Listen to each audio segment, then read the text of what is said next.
What's going on, everybody? Rob here at Etrailer.com. Today we're going to be taking a look at the CURT Class 2 custom fit trailer hitch receiver on our 2020 Hyundai Tucson. Now I really like the way this looks because it has a really clean, almost factory-like appearance to it. And that's because the cross tube is going to be completely hidden behind the bumper, and the only thing we're going to see is the receiver tube sticking out. Now the big benefit to having that Class 2 receiver tube at the back is that it is going to be one of the smallest appearing hitches on your vehicle. It's going to have the smaller opening on it, so it's not going to be sticking down as far as some of the larger hitches. But that 1¼ by 1¼ receiver tube opening is going to be great for light duty towing, maybe putting a bike rack back here, or if you want to put a small cargo carrier to free up some space on the inside.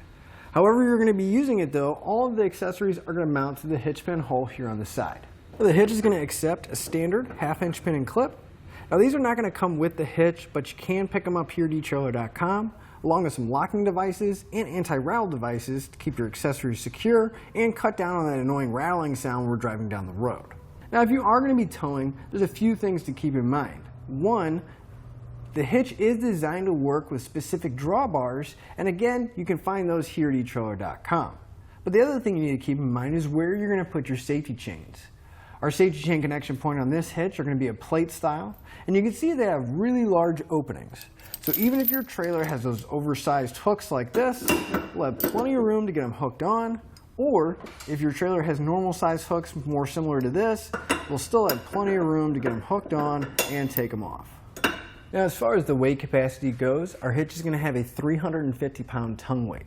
That's going to be the maximum downward pressure at the end of the receiver tube.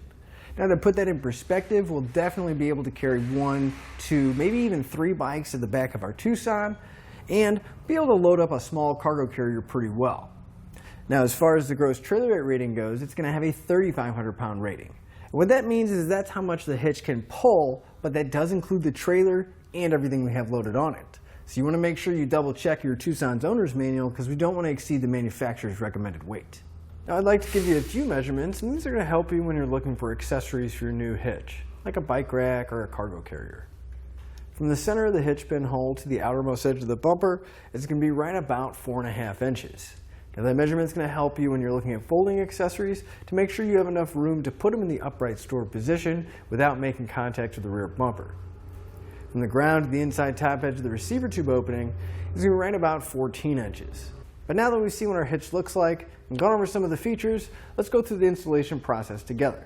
To begin our installation, we want to come to the very back of our Hyundai, and we're going to move over to the side. Now on each side, we're going to have this plastic appearance panel, and we need to pull them out. So on the very edge, we'll have a couple push pins, and then right on the inside edge of the wheel well liner, we're going to have another push pin. So we're going to pull all those out so we can pull that cover out. Now on the push pins, we're going to have these little notches in there. You're going to take a flat blade screwdriver or a trim panel tool. We'll come into that notch, kind of pop the center out. That'll give us enough room to get underneath the base, and then we'll pull the rest of the push pin out. All of them are going to work like that, so we'll just go through, pull them all out. Now there are going to be 2 plastic retainer nuts. They're actually built into the panel, so they're not going to come off. So what we can do is just grab the panel and just kind of pull down, and then I'll release it, and then we'll set it aside. Now again, we're going to have the same panel on the other side, so we'll remove the push pins around the edge, and then just pull down to release those retaining nuts. Our next step is going to be lowering the exhaust. Now we don't want to just lower it down and have it hanging, so I suggest having some kind of strap, or if you have a jack stand underneath there, something just to help hold it up. So I'm going to find a secure point on the vehicle. Just going to hook my strap to it. I'm going to cinch it to where the exhaust is going to be nice and tight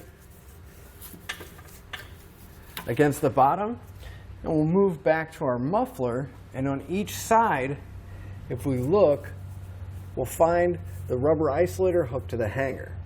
So we need to get those off of the metal hanger there. We'll have one on each side of the muffler. Now the easiest way I've found to do it is if we take a little bit of lubricant, you can spray down the hanger and the isolator, and then it'll just make it a little bit easier for that rubber to slide. I'm going to take a pry bar, I'm going to pry against the pipe and try to slide that isolator off. Can be a little bit challenging just to find something to pry against. But the main goal here is to get that rubber isolator off the hanger. So we'll move to the other side of the muffler and slide that one off as well. With those loose at the back, go ahead and loosen up the strap. And if it still isn't coming down enough for you, you don't have enough room, what we can do is move forward just past the rear axle here, and we'll have another isolator right in front of the rear axle. So we can loosen that one up too. Just use the same method of spraying the hanger down and then taking a pry bar to slide it off.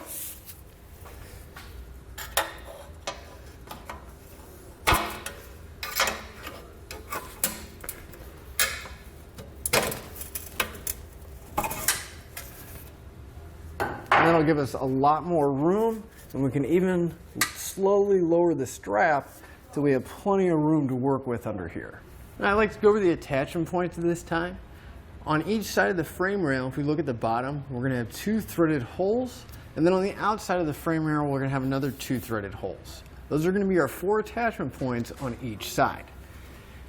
Now, this is a pretty new car, but it's never a bad idea to clean the weld nuts out. Just spray lubricant in there. I'm going to come back with a nylon toothbrush and just brush all that dirt, debris, rust, or whatever else may be in there, so we don't have to worry about any kind of cross-threading. Now, I do suggest getting an extra set of hands to help you lift it into place, but we'll go over the passenger side first. We're going to lift our hitch up to where the holes in the frame line up with the holes in the hitch.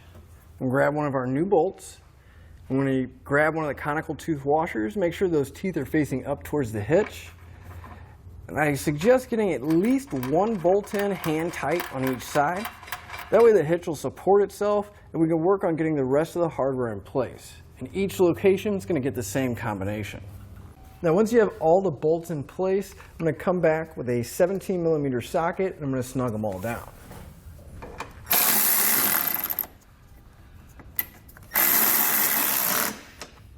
Now, you want to make sure you come back with a torque wrench and torque your hardware down to the specified amount in the instructions.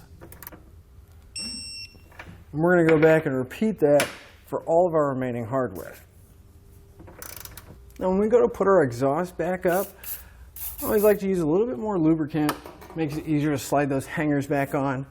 But then I'll lift it up, tighten the strap up so I don't have to hold it, and then I'll just slide that isolator back onto the hanger. We'll just work our way back, doing that for all the hangers and all the isolators that we removed earlier. Now, whenever you're going to put your panels back, you may be wondering how you get those plastic retainers nuts back in. And honestly, the easiest way to get those back in place is you just want to get your panel loosely in place, just kind of get everything lined up, make sure it's sitting properly, and then we should just be able to push those up once everything's lined up. Lining it up probably is the most difficult part, just because there's not a whole lot of room to move that panel in there without hitting the studs. We'll take our push pins. We'll make sure that center section's still sticking out. We'll push the outer edge in and lock it down by pressing in the center. Once you have that last push pin in, that'll finish up your installation and your look at the CURT Class 2 Custom Fit Trailer Hitch Receiver on our 2020 Hyundai Tucson.